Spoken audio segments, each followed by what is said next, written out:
Sweet tangle apples, apples so good they make you smile. They're crisp, they're juicy, and the flavor's just right. With a taste of citrus, honey, and spice. Sweet tangle apples, ask for them by name. When you taste that healthy, crispy crunch, you'll know the other apples aren't the same. Sweet tangle apples, apples so good they make you smile. Tougher than cancer, smarter than heart disease, stronger than Crohn's disease. The University of Chicago Medicine is a leading community of physicians, researchers, and game changers. Using the most advanced treatment options available today, their team of experts embrace challenges to make a difference in your life. Visit usechicagomedicine.org to schedule a video or in-person visit at a location near you. Sickness is relentless, and so is the University of Chicago Medicine. I read this headline in Scientific American. America's long-term healthcare system is broken.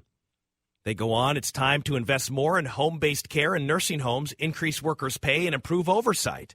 Well, look, Friday, it's the start of long-term care planning month to get people to start thinking and start planning to pay for the skyrocketing costs of long-term care. And this is what we wanted to focus in this week on Positive Solutions. We have Patty Cullen, President and CEO of Care Providers of Minnesota. That's a nonprofit providing advocacy, public relations, business, and educational leadership to its members. Patty, good morning. How are you? Thanks for joining us. Well, thank you for asking me. It's a beautiful day. It really is, and I'm glad we're able to have this conversation now. And I want to start by kind of answering the question then that is posed in Scientific American. How would you, Patty, describe America's long-term health care system right now? Is it, in fact, broken? It's been broken for a long time,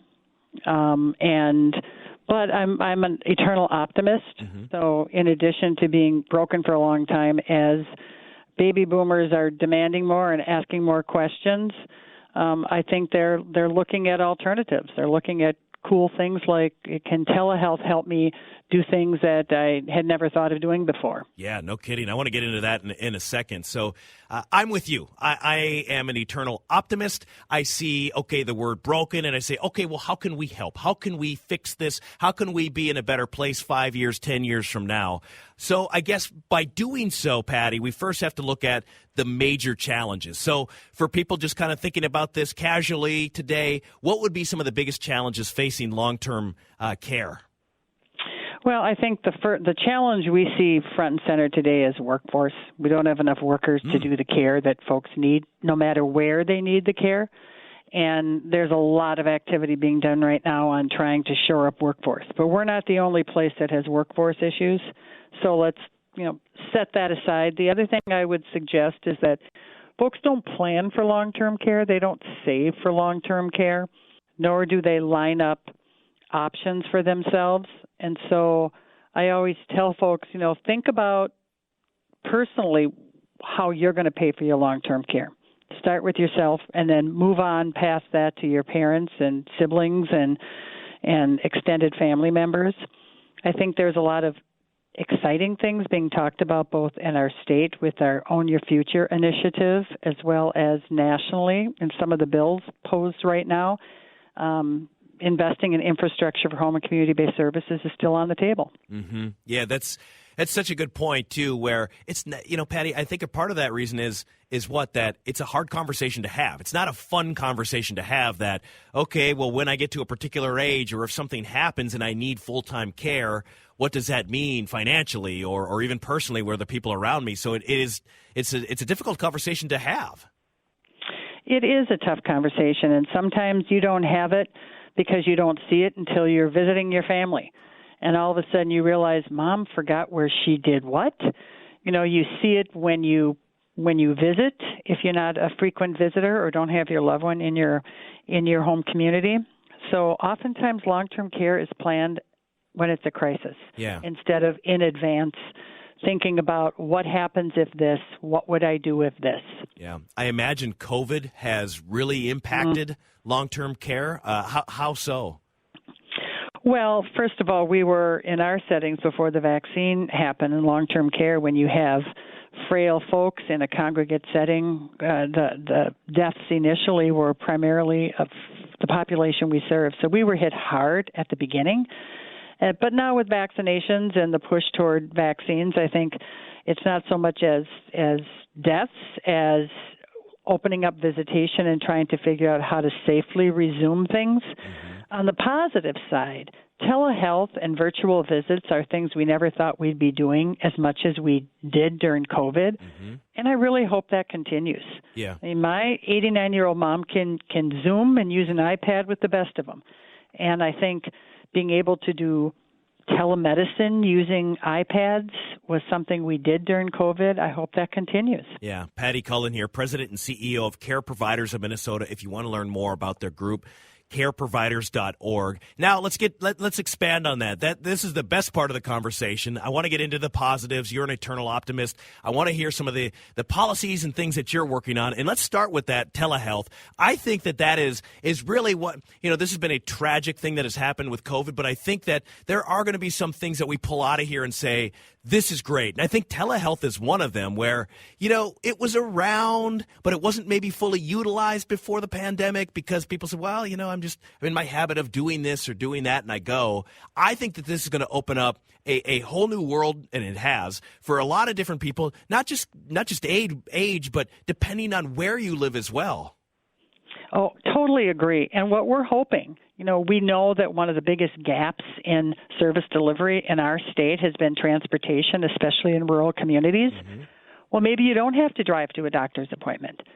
Maybe you could do a telehealth visit to address that situation. So for rural communities, especially, between December and March in Minnesota, it would be good to be able to have a telehealth visit with your physician, your physician's assistant, your clinic, and even home health. Yeah. You had mentioned Own Your Future. Could you expand on that? I don't know a lot about that. It is an initiative that we've been doing in Minnesota for quite a few years, led by the Department of Human Services. A variety of state agencies participate. They actually got some additional funding. It's looking at financing of long-term care and advancing different initiatives like changes to Medicare, to changes to life insurance policies to allow for a long-term care benefit. So initially it was designed to take a look at other financing options to help people pay for long-term care services without having to impoverish themselves. Yeah. Last thing, Patty, for you.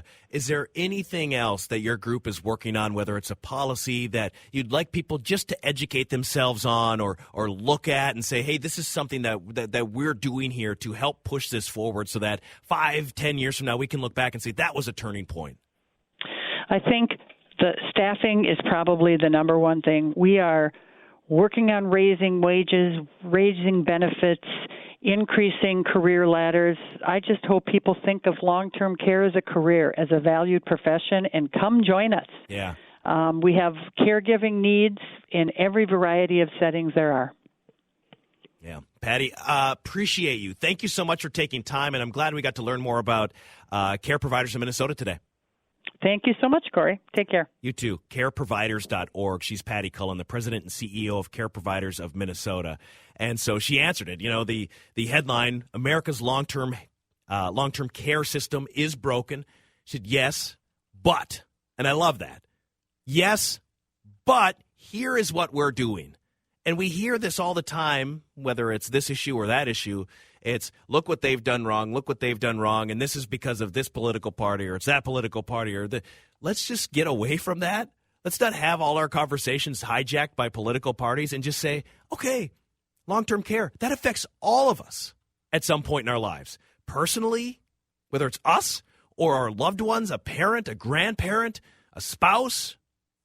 So what can we do to make this a better place? What are the positive solutions that our nonprofits and foundations right here in Minnesota are doing to help to make this a better place? I'm Erin Ryan, political commentator, comedy writer, and host of Crooked Media's Hysteria. And I'm co-host Alyssa Mastromonaco, former White House Deputy Chief of Staff for President Obama. Each week on Hysteria, we are joined by a team of hilariously opinionated ladies to discuss the headlines from the serious to the absurd. We cover everything from reproductive rights to rom-coms and break down the political news of the week and cultural stories that affect women's lives. New episodes of Hysteria drop every Thursday. Listen on Odyssey, Apple Podcasts, or wherever you get your podcasts. Tougher than cancer, smarter than heart disease, stronger than Crohn's disease. The University of Chicago Medicine is a leading community of physicians, researchers, and game changers. Using the most advanced treatment options available today, their team of experts embrace challenges to make a difference in your life. Visit usechicagomedicine.org to schedule a video or in-person visit at a location near you. Sickness is relentless, and so is the University of Chicago Medicine. As a thank you to all the loyal Papa Charlie's Italian beef customers over the past 30 years, Papa Charlie is excited to announce a huge tailgating sale at all Tony's Fresh Market locations. Papa Charlie's is offering a hot 4-pound price. Come fill your freezer for all your fall activities. With a deal like this, why have any other Italian beef in your freezer? Pick up Papa Charlie's this week at Tony's Fresh Market. Papa Charlie's Italian beef, #1 in the Chicago market.